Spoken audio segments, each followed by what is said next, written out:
Ouais, j'arrive. Putain, il est même pas 15h, quoi. Ah, c'est vous. Vous venez pour la suite de l'épisode sur le 13e guerrier, c'est ça? Bon, bah c'est très bien, ça cadrera parfaitement avec ma gueule de bois. Bon, bah je vais me refaire une beauté et je reviens. Quand un réalisateur a en tête des choix artistiques aussi tranchés et commercialement risqués que McTiernan sur ce projet, il a plutôt intérêt à avoir un producteur tout puissant à ses côtés s'il veut pas se faire bouffer tout cru par le studio. Malheureusement, le producteur ici, c'est Michael Crichton. Et Michael Crichton a toujours eu tendance à n'être dans le camp que de Michael Crichton.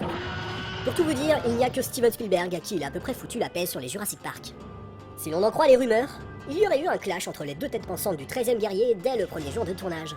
Mais c'est vraiment dans la salle de montage que les divergences artistiques auraient atteint leur point de non-retour.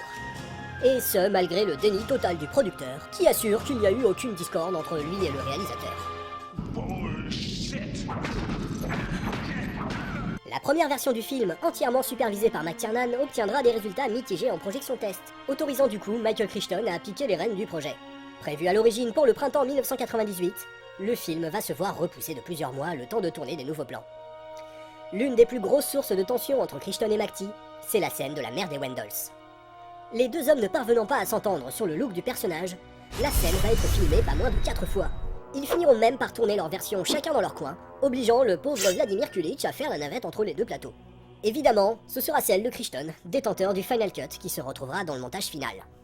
Avec les reshoots, l'écrivain va carrément ajouter un nouveau personnage, le chef des Wendolls, qui sera intégré un peu n'importe comment dans le montage original.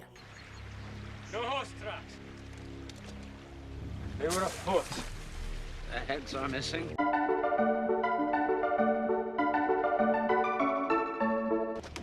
They have been gnawed upon. Au milieu de ce foutoir généralisé, les studios Disney, producteurs par le biais de leur filiale adulte Touchstone, vont venir à leur tour mettre leur grain de sel. Tablant dans un premier temps sur un classement PG-13, ils vont se rendre compte en cours de route que le film raconte quand même l'histoire de Vikings qui se fightent à mort contre des barbares cannibales. Dès lors, ils vont exiger l'ajout de plans gore, prétexte à une énième séance de reshoot.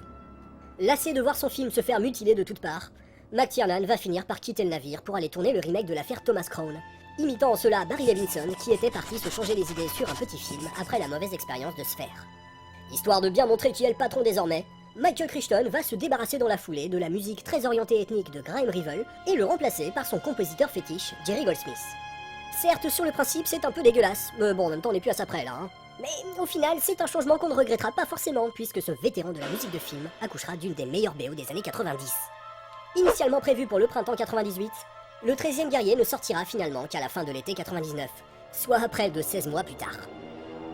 Ne croyant pas un instant au potentiel commercial du film, ces gros crétins de Disney le bazarderont en salle sans le moindre effort de promotion, et laissera même la distribution à l'étranger au bon soin de compagnies locales. Et s'il vous faut un exemple plus récent de la mauvaise foi de Disney en matière de promotion, vous avez qu'à voir le sort qu'ils ont réservé à John Carter, hein. La récente starisation d'Antonio Banderas grâce au masque de Zorro n'empêchera pas le 13e guerrier de se planter dans les grandes largeurs comme c'était à prévoir. Et le film n'aura même pas la chance de connaître une seconde carrière en DVD. Bizarrement, c'est en France que le 13e guerrier connut son plus gros succès.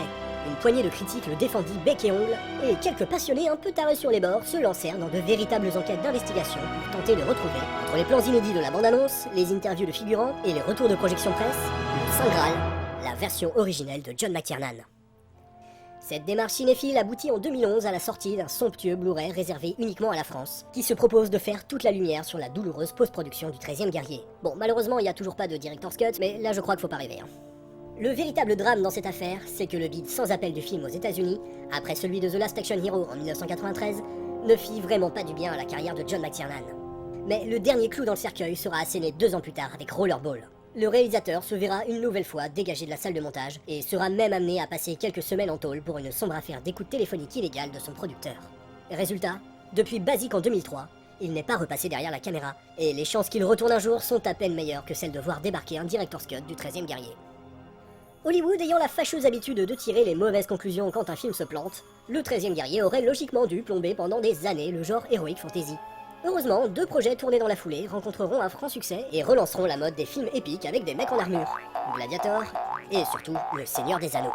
Tiens, puisqu'on parle de la trilogie de Peter Jackson, c'est peut-être dans ce projet qu'on sent le plus l'influence du 13e guerrier, en particulier dans le volet central, les 2 tours. Bon, en fait c'est un juste retour des choses, puisque Tolkien s'est largement inspiré du poème épique Beowulf pour créer le peuple du Rohan, de grands gaillards blonds gouvernés par un roi décati victime d'une malédiction. Peter Jackson, quant à lui, suivra l'exemple de John McTiernan en faisant construire en dur la cité des Doras, dans une zone reculée de la Nouvelle-Zélande. Et pour ce qui est des autres emprunts au 13e guerrier, vous connaissez la chanson.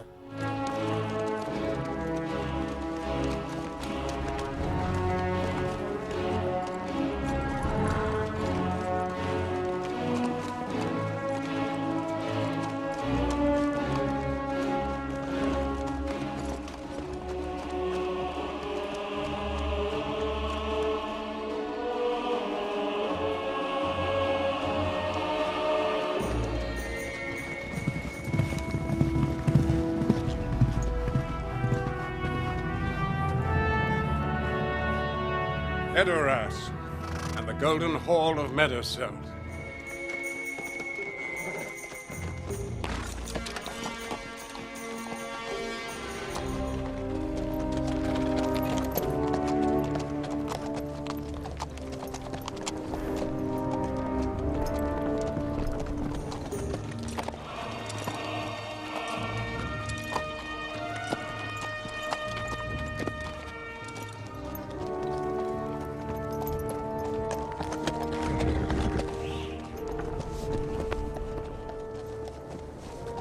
Find more cheer in a graveyard. You couldn't keep a cow out of this place.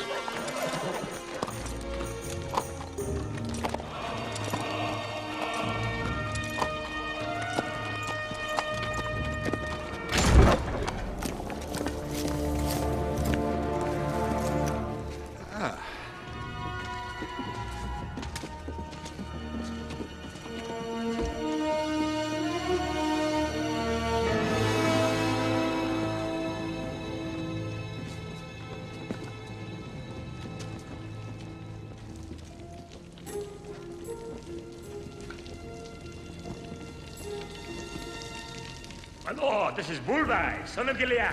My lord, Gandalf the Grey is coming. At least we don't have to worry about fire.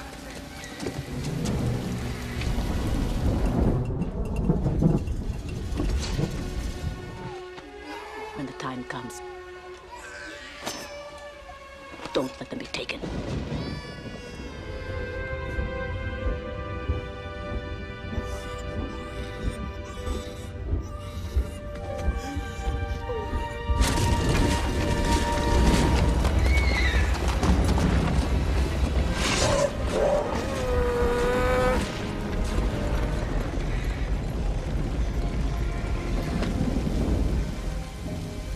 Lo, there do I see my father. Lo, there do I see my mother and my sisters and my brothers. Where is the horse and the rider? Where is the horn that was blowing?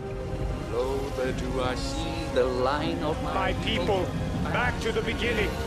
They have passed like rain on the mountains, like wind in the meadow. No, they do call to me. They bid me take my place among them. The days have gone down in the west, behind the hills. in the halls of Valhalla. Where the brave may live into shadow. forever. Sur ces belles paroles, je vous dis à la prochaine, et cette fois promis, on causera pas de Michael Crichton.